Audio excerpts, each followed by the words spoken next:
Hello there! Hello Welcome there. to the 6th Night of the Movies podcast. Number 6 already. Well, yeah, number 6 already. Where I talk about movies, TV, and all things I want for about half an hour to an hour, once or twice a week. And today I'm once again joined by Lewis Fairman. The man who lived. As we talk about experience of watching Jaws on Imax, whilst we do another short quiz. And this quiz isn't going to be nearly as long as the quiz we did in the last podcast, No. but it is a quiz nonetheless, and you can join in a bit later when we do that. But before we talk about that and we get into the topics we're talking about today, we should also reiterate that if you're listening to this podcast on Spotify, then you can also watch it visually on my YouTube channel with the same name, Night of the Movies. And also, if you are watching this on YouTube, but you don't have the time to watch the full podcast on YouTube, well, you can listen to it on Spotify at the Night of the Movies Spotify channel. Lucky you. Likewise, if you like the podcast, subscribe, come back for more, and tell your friends and leave feedback so I know what to improve on in the near to future. Yes, please. And also, if you do like the podcast and you're watching it on YouTube, hello there, give you a little wave there for podcast listeners, please do comment down below and let me know your thoughts on the topics I can talk about in the near to future, and also the topics we're talking about in today's video or in today's podcast, or any of the podcasts that we've done so far. So, as I've already mentioned, we are talking about Jaws today, and then The first Jaws, specifically. Yeah, the first one. Well, we might touch on the Jaws sequels, but the chances are we're not going to really get into them. For me personally, the only one that remotely has some good bits in it and a bit of good music is Jaws 2. Still a John Williams score. I do like a few of his themes in that movie. And also, I like... The only thing that I like about Jaws 2 is the last half an hour, but even that isn't amazing. I like... Okay, so I'm not going to spoil anything here. I love the way that the shark gets killed in the second movie. I think Jaws 2 is... I love the death in the first and second one. I like the second one as well. I think Jaws 2 is pretty bad, to be honest. I remember watching it and thinking... It is. It wasn't anything... It's bad, but it's one of those films that... I agree that it's bad, but it's got a couple of bits that I like, if you know what I mean. I don't hate it. Fair enough. I kind of do. I watched the second Jaws. I was like, okay, everything that was good about the first Jaws, he just kind of left out. So we're not going to really talk about the Jaws sequels. That's all we'll probably mention about the Jaws sequels. I haven't even seen the third or fourth or fifth one. I think there's a fifth one. I'm not entirely sure. So you get the point. I'm not really a fan of the sequels, but we're talking about Jaws in this podcast today because we recently went to go and see it.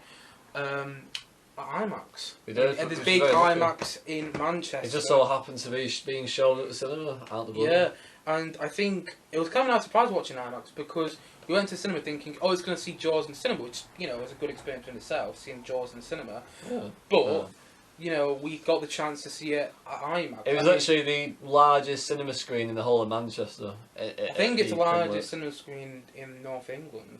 Which I think North England. Yeah. Fair enough. I think it is, which is where we live, by the way. It's got to be. Yeah. I don't know if it's the largest even in England. I don't think it's the largest thing. No, because I think there's some in London which are much even bigger. Fair enough.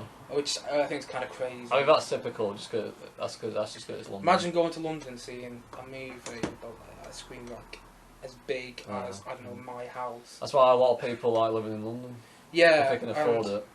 Yeah, which is fair enough. But anyway, yes, that's kind of gone off point. We got to this huge cinema screen, the IMAX screening, and it was a really fantastic experience. What did you think of it? Of the experience of watching Jaws on IMAX? I thought the experience was absolutely fantastic, top notch as well. I mean, it was the first time that I'd actually...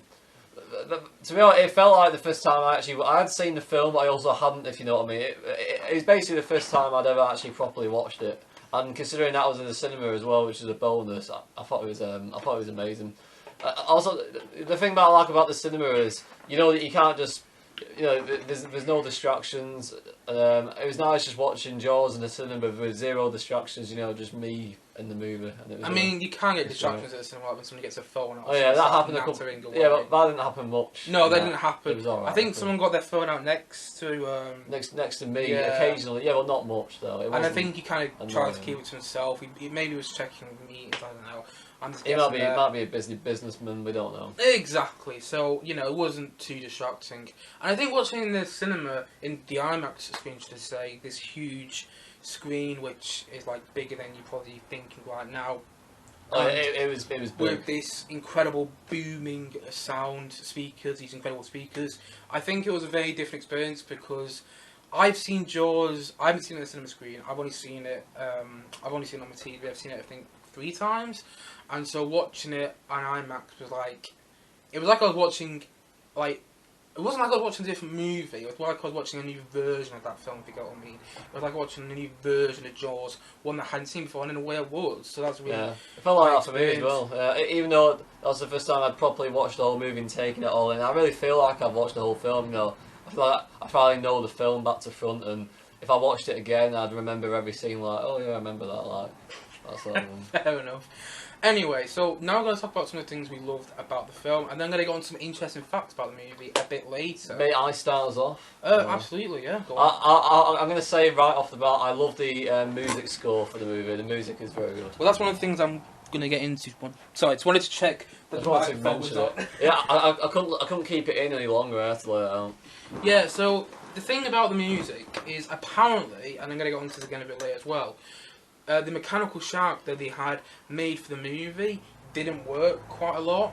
I think it only works a couple of times, and you can kind of see when it does work in the movie.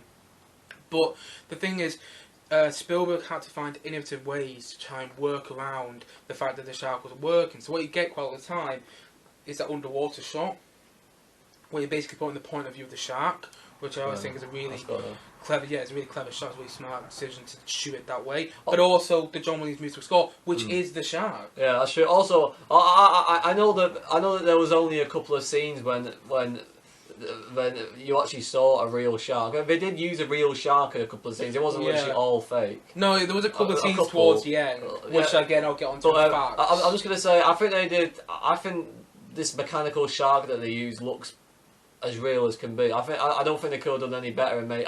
You know, if somebody told me that that's a real shark attacking somebody, I know it isn't, but you know, I believe him. It does look real. Yeah, it does. It really does. They couldn't have. It looks better than the Jaws 2 shark. I feel like it went downhill in that film. I think the film itself. Even the shark in Jaws 2 doesn't look. Well, the reason it works so well, and this is another point to Spielberg and his direction, is that you don't actually see the shark until apparently an hour and 21 minutes into the film. Jaws 2. No, in this film. In this film. The Spielberg, because the shark, because the kind of Jaws 2. No, not in Jaws. I thought you were like no, dissing Jaws 2. Like, no, in Jaws 2 they don't see the shark, but I was waiting for it. No, I'm not like that. What I mean is, you know the shark's there in the first Jaws. You're put into the point of view of it. You know it's there, and you got that John Williams musical score, which essentially is the shark. It's bum bum bum bum bum bum bum bum bum bum bum. Yeah, that is the shark. That is essentially the shark.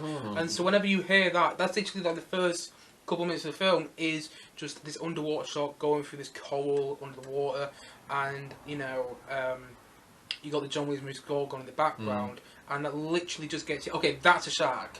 It just tells you that's a shark straight away. But the point I'm making is Spielberg doesn't actually show the shark until about an hour 21 minutes into the film. So instead, what you get is this fantastic build-up. So once you finally see the shark, although it's only a shark, you're terrified by it. Oh yeah, but when you say it's only a shark, it's like, you know, a shark is literally, it's not really only a shark, because a shark is literally one of the deadliest man-eating predators on the planet, so it's understandable to be afraid of it. No, but at the same time, no, like, it's not this big creature, it's not like Godzilla or King Kong. And it can only stay in the water. Yeah, and the thing is though, you know, if you just show the shark in the first couple of minutes of the film, you'd just be like, oh, that's a shark, okay, that's the villain, okay. You might be, you know, depending on how people would have directed it, if that was the case, if he did have the mechanical shark working, then the film would be a very different movie. But because he had to find ways to work around the mechanical shark not working, what in fact you get is a film where, you know, in the first half, an hour and a half, you're kind of questioning, is there a shark, until you see it properly. You know there is, but at the same time, no, it's almost like what you can't see is even scary. It's even scarier because you're put into the point of view of the shark, and you get the John Williams score, which essentially is the shark, and I love that about it. No one can hear you scream out at sea. Yeah, they just changed the slogan for Alien there. Yeah. They could have done it for Jaws. Although, yeah, I mean, that's kind of no like... one can hear you scream out at sea. I mean, the best film movies do that. Look at Alien, which, you know, we just brought up. That builds up before we actually see the alien. And then when we do see the alien, we don't see a lot. Yeah, I love the build up for that film. Yeah, exactly. And I think Jaws is the same sort of thing. Also, I love the adventure feelings of Jaws. Hence, because it's a Spielberg movie, he puts that in his films. I love how like the last 45 to 50 minutes of the movie is literally just Brody, Quint, and Hooper together, like out there on like a Spielberg film adventure to defeat the shark. I mean, you realise that most of Spielberg's films are adventure movies. That's why I love his movies. Like Ready Player One, that's what I like. Indiana Jones films. E.T. feels like exactly. Jurassic Park, The Lost World, Empire of the Sun, Close Encounters, 1941 to a Degree, and you could go on and on and on. Most of Spielberg's movies, Minority Report, Catch Me If You Can, Saving Private Ryan, exactly, War of the Worlds, these were adventure movies, and he brings that adventure feel to all of these films, and I think Jaws is a perfect example of that. Again, in the John Williams musical score, where yes, you've got the shark theme, but you've also got the I'd probably sing the thing. I love the Great White Chase theme, and also I love this. Yeah, you know the size of the shark. You know how they said 25 feet or something. Is that actually the largest great white shark size that you can get? I think so. I think it's kind of implied that it's literally the biggest great white ever. Yeah, I think that's what they're kind of trying to get the point across. Okay, this is the biggest shark. Yeah. You don't want to face off against it. And you do get them that big, but no bigger. Like he was like the shark of all. And sharks. I love the way it's directed. And also, I love how Spielberg staged the second shark killing. So when that kid's in the water on the raft, and then you just see the bit where you just see him tumbling over into the water, and you see the shark fins. It's fantastic the way he staged that scene, because it's cross-cutting, it's parallel editing between all these different characters, and then you get, constant cutbacks to Chief Brody, played by Roy Scheider. Also, I love how brutal and I love how brutal and nasty the first girl's death is. Her legs are literally being like, the shark is literally playing with her, and you see her being tortured on camera, and then that first death is still kind of scary to watch. Oh yeah, I found it scary. Yeah, but like the point I'm thinking about the second killing is again all these cutbacks to Chief Brody, and he's watching around, and every single time someone goes under the water, he's getting a bit worried, and then you just see it happen. You just see this kid tumble into the water, and it's so great that story. I can't explain it badly, but yeah, you're gonna point to me. The editing there is fantastic. The thing that happens after that is realistic. Everyone's panicking. Everyone's just thinking, right, every person for themselves, get out of the water. All the parents are like, well, where's my child? Where's my child? Right, I've got mine. Where's yours? And then there's that one parent who's, where's my kid? Well, it's her. Which is always quite sad. And then you get like 2 minutes later on in the movie, she goes up to Chief Brody on the dock and says, "I just found out you knew there was a shark in the water," or something like that. And she just slaps him, and that's quite an emotional scene as well, which I think worked really well. Who are your favourite characters in the film, or who is your favourite character, should I say?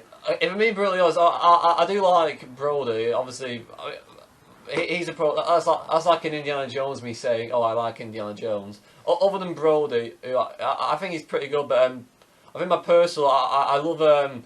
I found Hooper funny in a few scenes, so he's probably my favourite. Hooper's my favourite. I found him hilarious. I found it hilarious. There's this one scene with it's not a spoiler. Quint basically says something about Hooper being a posh college boy, like, you can't do that, and then Hooper goes. It's hilarious. I love the fact that he literally goes like this. I love the fact like spoilers for Jaws, like people are going to be watching this and going, I haven't seen Jaws, came out in 1975, how dare you give spoilers? No, I think it took me until I was 20 to properly watch it. That's you.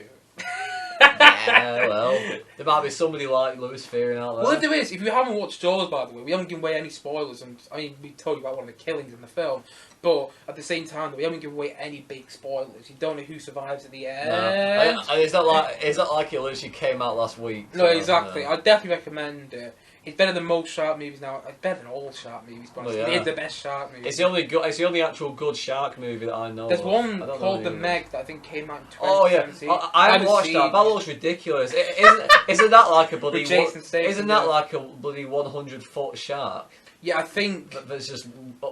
I think it's a bit stupid. tongue in cheek. I haven't seen the film. I know they're making a sequel. It's literally about a great white, which is like the size of a house. That's just Yeah. stupid because that's not realistic. Jaws was realistic. A 25-foot shark, biggest you get, but you get them. And you get the It's actually Sharknado normal. films as well, where basically you get sharks flying in those films. Right. There's no way. I don't plan on watching them. And then it looks rubbish. Jaws 2 and then Jaws Revenge. It's 47 meters down. I don't know if you've watched that. Oh no, I haven't seen that. That's meant to be alright 47 actually. I've watched it. Is it any good? It's alright. Okay. It's not great. Fair enough. It's not bad, but it's not good. Yeah, I haven't seen 47 meters down, but It's there you actually go. pretty boring. A small to be review from really Lewis. Quick review from Lewis on 47 meters down. Okay, if you want to be recommended a shark movie, Jaws. That's it. So, want to recommend a shark movie? Jaws. We were talking about it as well. We had to pay 13 quid to go watch this film. I think it was worth it. Do you? Yeah, I think it's actually $13.99 to be exact. Oh, an extra 99p there. Almost forgot to mention it. Anyway. Yeah, but, okay. I think it was mainly because we had the great big screen. Otherwise, Yeah. it wouldn't have been that much. But by the end, I didn't feel ripped off. But at first, I was like, really? But then, yeah. Is that meant to be my laugh? Really? God. First I was like, really? Anyway, right. Time to tell you some interesting facts. Oof. Are you ready to learn some interesting facts about Jaws, Lewis?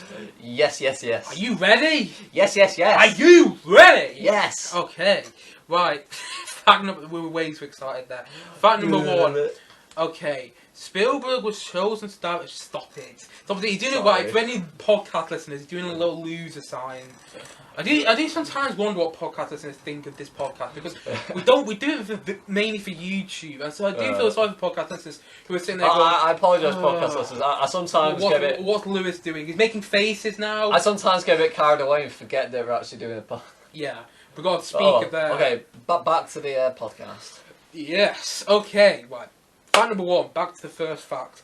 Spielberg was chosen to direct Jaws because of Duel, his first feature film. Oh, I'm not supposed to look. And no, this isn't a quiz. This is a fact. Oh, okay. The quiz comes a bit later. Sorry, guys, if you got excited. We for do the have quiz enough today. time though. Yeah. We've got time to go today, somewhere, guys. Yeah. Part in the park, Delph. Like anyone's gonna know what we're really going on about. 2022. Okay, yeah. know. Part in the Park, Delph, 2020. Oh yeah. I know. Okay. Quicker get through this. Yeah. Right. Back to the facts. Spielberg was chosen to direct Jaws because of Duel, which was his first feature film. And basically, you don't know what Duel's about. It's about a mechanical truck driver mechanical truck driver is terrorising a mild-mannered driver. The producers thought that the movie was thematically similar to the story for Jaws and making Spielberg a great fit for the film. I've not seen it, but you have told me about that film before, and It's a great road rage great. film.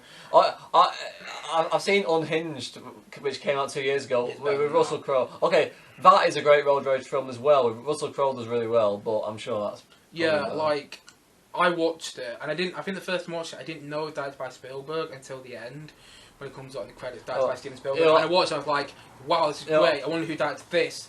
Bloody Spielberg did. Although I haven't seen it yet, I've got the pleasure of watching it for the first time. It's a great movie. You have to show me. First feature. You can show me sometime. It's not on Netflix or anything. No, it's a tad bit dated, but Yeah, you'd have to at the show same me. time, no. I don't think mind for what dated stuff. I like think on the what it buses. is, brilliant. I think for what it is, it works. Okay.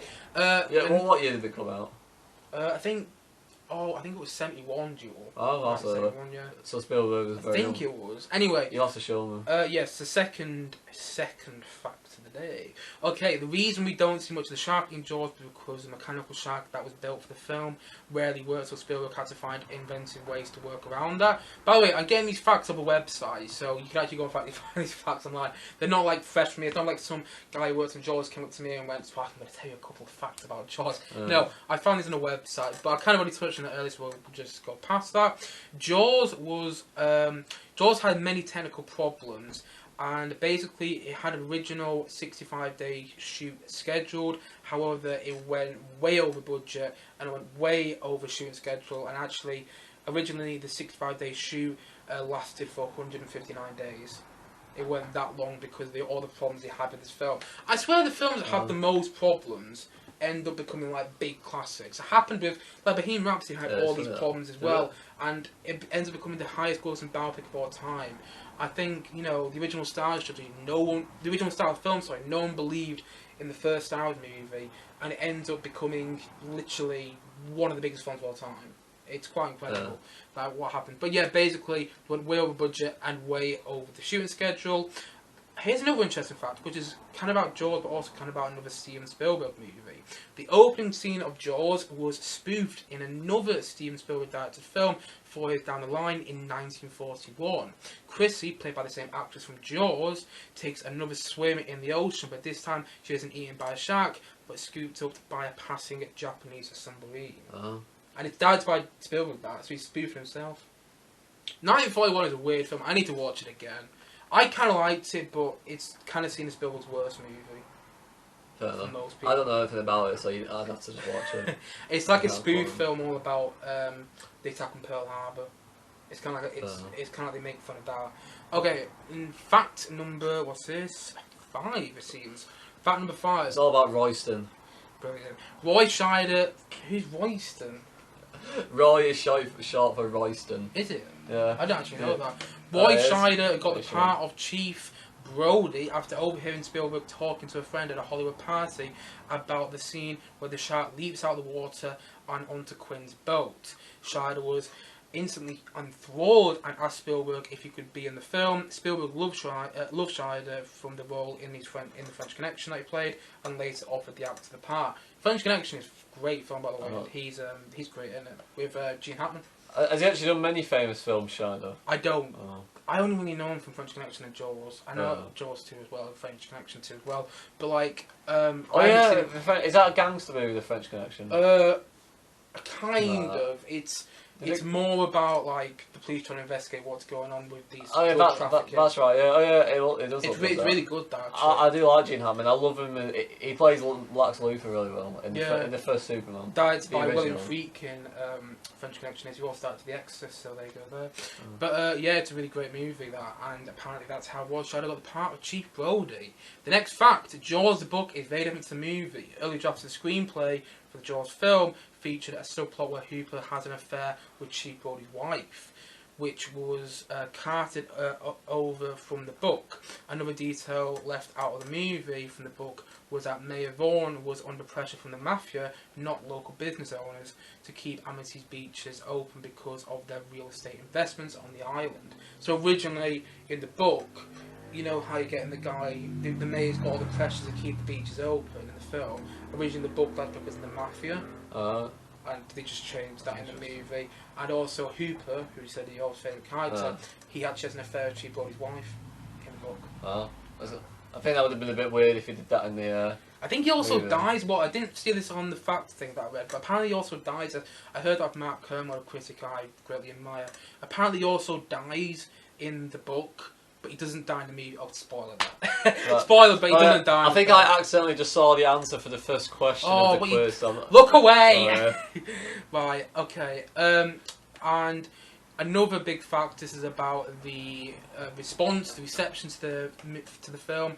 Jaws was the first movie released in more than 400 theatres in the United States, and the first movie to gross over $100 million at the box office. It was the highest grossing movie the first ever movie to gross $100 million at the box office, and it was the highest grossing movie of all time until Star Wars was released 2 years later. Yeah, well, Jaws is before Star Wars, so... Yeah, Jaws is the first big summer blockbuster. Fair enough. Yeah, so what was the highest grossing movie ever before Jaws? I don't know, but I've got a feeling. So look it up. Well, according to Google, I just had a quick look up here. Okay, the highest grossing film before Jaws came out: Gone with the Wind, The Sound of Music, and The Godfather. Oh, The Godfather. That makes sense. Fair enough. 1977. Sound of Music and Gone with the Wind do as well. Okay, yes, they go there. I've heard good things about Gone with the Wind. It's like 4 hours long. It's a long film. Yeah, I've not got it.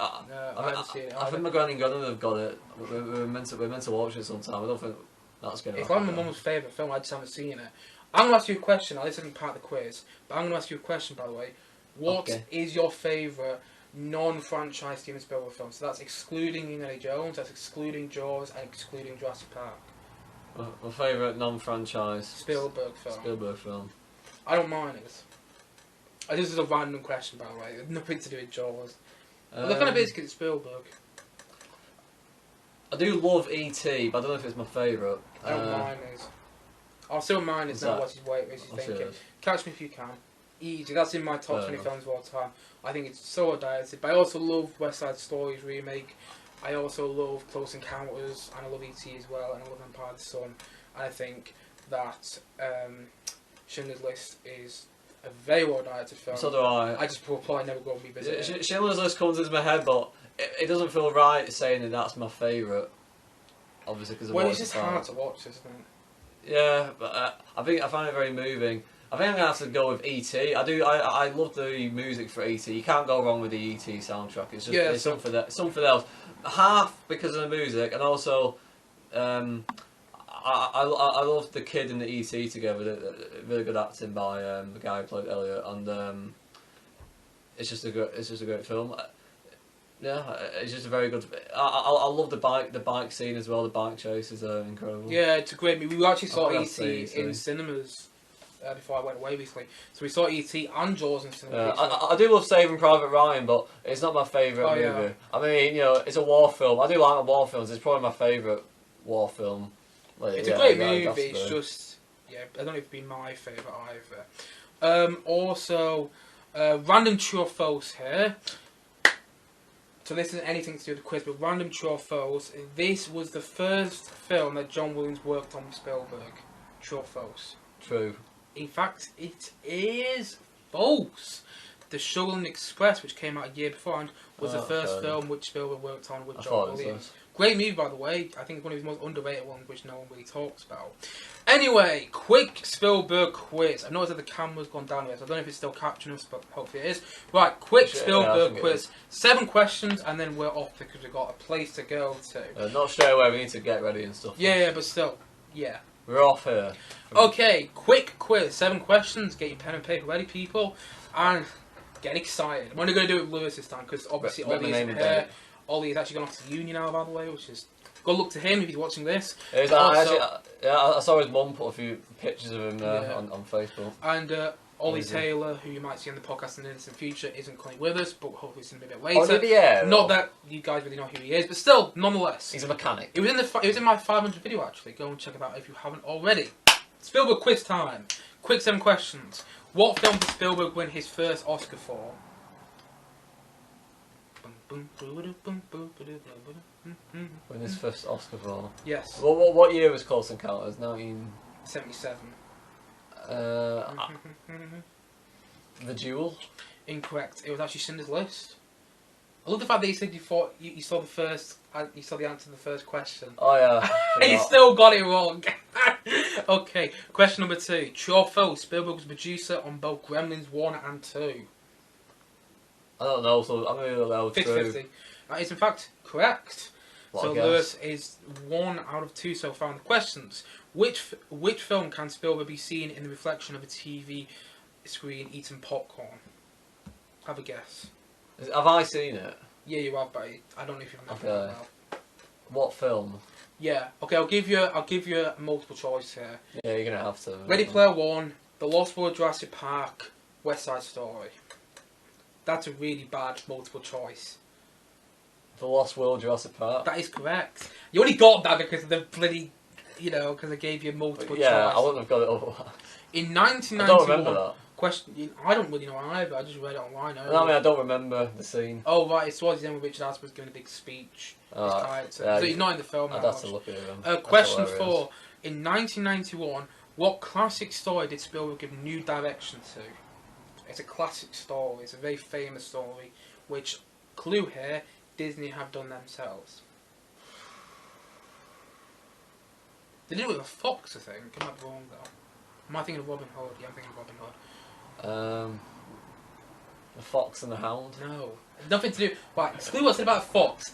Have another go. It's a classic Disney film. I'll give you another clue. It involves a crocodile. Crocodile Rock? No.